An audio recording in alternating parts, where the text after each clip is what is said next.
Hey y'all, Shanda here, Ancestral medium and movement healer, and I'm bringing us our channeled message for the week of May 4th. That's Sunday, yes, the week of May 4th, 2025.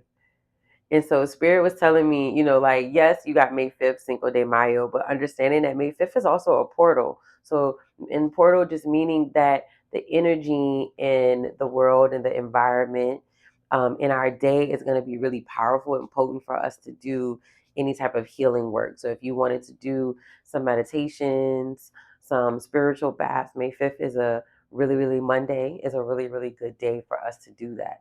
All right. The two words I immediately got for us for this week was clarity and intention.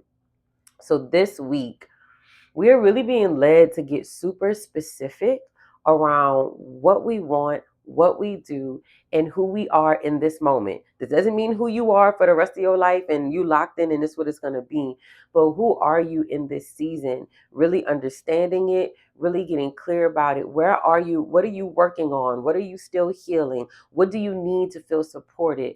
What are your new standards? What are you no longer tolerating? Being very, very clear and getting clear this week. Because Spirit is saying, as we begin to get clear on these things and we set intentions before we go into our day, we set intentions before we go into conversations, before we step into community, before we walk into that meeting at work. Okay, when we are able to do that, we plug into the overall theme for the month, which is all about surrendering that it's working out in your favor, surrendering that it's all working out for your highest good, surrendering to being open to blessings and miracles coming to us in ways that we can't even fathom. But the more clear we are and the more intentional we move from day to day and moment to moment, it will make it easier for us to surrender because we will begin to embody this. I know where I'm going. I know what I want. I know what God told me is for me. Let's go. I surrender. It's going to be what it's going to be. All right. So this week, we're really being encouraged to get clear about what we're no longer tolerating and being intentional with moving accordingly to these new standards and to this clarity that we have for who we are, where we're going, and how we're going to embody that moment to moment, day to day. All right.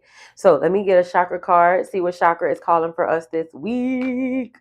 What's popping for us this week? Boom. Dang, we got two again. All right. Okay. So the first one we're going to start with our solar plexus. All right. And the solar plexus theme that came up for us is oneness and unity. Here are our affirmations. So take a breath with me. Exhale. All right, y'all. Here we go. I accept the oneness of all life, and I know I am one with all others on this journey. I support them and let them support me. I am brave and not afraid to ask for assistance. Y'all, this came up in the month message within the sacral chakra. So it's just crazy how help keeps coming up for us. Asking for help, being comfortable with asking for help. I allow myself to empathize and sympathize with others, and I choose to see the love in and all around me. I see everything as a part of my own life, and I accept others for who they are. I find common ground with others rather than differences, as this brings harmony into my life and into theirs. All I'm going to say is go look at that chakra wellness video for the month of May. Literally the same thing just came up. Hey, baby, come on. Literally the same thing just came up. So when we are healing our solar chakra for this week, we're doing some healing work around, yes, healing work. We are doing healing work really around continuing to accept that we are connected, that we are one with others, and that this is just a universal truth. Thank you, sweetheart. Now, when we're looking at our solar chakra, we're also looking at crystals, right? So we're thinking citrine, we're thinking tiger's eye. When we're looking at oneness and community, I'm still getting, seriously, dude, I'm still getting citrine. Like, that's all I'm getting is like citrine. Citrine for positivity, this calling in this energy of the sun to allow for us to welcome in this oneness. All right. And then our other chakra, because I got two cards fell out, was our throat chakra. Okay. Come on, sweetie pie. Our throat chakra. And this is around truthfulness. So remember that throat chakra is all about how we communicate, how we express ourselves. And that solar chakra is all about our relationship to ourselves and how we relate to others. So our inner warrior, our personal value, our self-esteem, our self-value. Okay. Now, the throat chakra here for this week is asking us to embrace truthfulness. I am truthful and honest with myself. I aim to overcome any fears about speaking my truth, and I speak in a loving, considerate way. My personal empowerment comes from telling the truth and letting others know who I am. Others will be positively uplifted when they hear my truth, and I care not to exaggerate in order to impress them. I am careful not to let my mind mislead me. That's enough. Thank you. I am careful not to let my mind mislead me and in turn others. I avoid gossiping or speaking negatively of others. So this week, when we're looking at healing our throat chakra and embracing truthfulness, right? It's just like Spirit just asked us. We got to get clear. Get clear on who you want to be, how you want to show up in the world, and really knowing that standing in your truth is how you remain clear. Standing in your truth is how you remain intentional about how we move from day to day and moment to moment. So remembering that we don't have to exaggerate who we are. We don't have to pretend that we who we know we about to become. Be exactly who you are right now and in this moment. And I immediately heard when I was started, I was like, okay, well, how are we going to heal that? Spirit was like aventurine, first and foremost, to really calm this need to have to prove that we're worthy, to have to prove that we deserve to be in the room, to have to prove that we're qualified. So aventurine is going to allow, and it has that calm ocean type of flow, right? And that aventurine is going to heal any blockages that are making us feel like we have to exaggerate who we are. That's going to heal any blockages around us feeling like we have to prove in how we communicate about ourselves.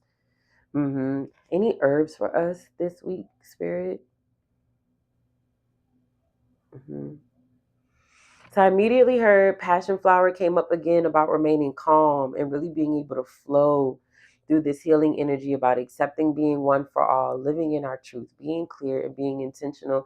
And I also heard peppermint. So if you've been working with peppermint for a while, like stay in that flow with peppermint. Stay right there with peppermint. I also heard mullein. So you can begin to like feels like somebody needs to grieve their truth. Like you might be a little bit ashamed, feeling like you have shame around your truth, but it's nothing for you to be shamed or embarrassed about. Your truth is your power. I know this sounds cliche, but your truth is your testimony. Your truth is how you're going to teach and empower other people to stand in that same truth. There's more people experiencing what you're dealing with, what you're sitting in, and what you're going through than you expect and that you can imagine.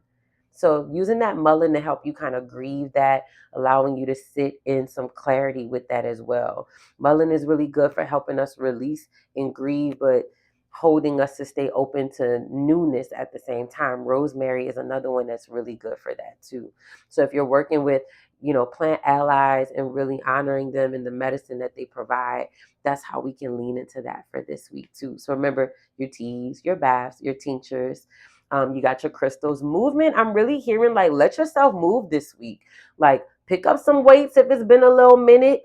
Don't just go for the walk because it's cute. Actually put a little pep in your step for your walk this week. It's going to give you that push to continue to go for the gusto, to get clear and not feel like you got to be scared in your clarity or scared in your truth.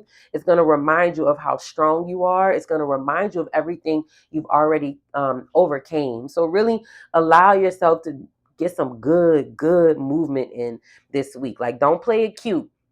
Handle your business, move your body and do what you got to do, whether it's your hip workout, maybe you pick a more intense yoga style than usual, maybe you finally go try that Pilates class, you keep side eyeing, like go ahead and get in that thing and really allow yourself to be pushed a little bit this week. That's going to help you get more clear I mean, allow for you to feel like you can stand 10 toes down into your clarity. All right. Okay. All right. That's what Spirit and the ancestors have for us this week, y'all. If you need anything more specific, you can book an ancestral reading with me. The link is down below.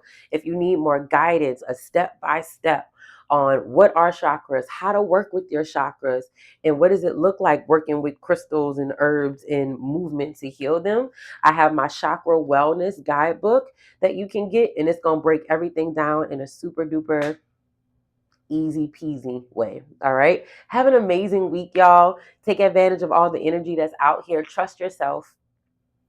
Trust yourself. That's all I keep hearing. Trust yourself. Trust yourself on the clarity that you get. Trust yourself on the intentions that you get. It's okay if trusting yourself is new. It takes practice, but you got this. All right. Keep going, keep growing, keep healing, and have an amazing week. And I'll talk to y'all soon.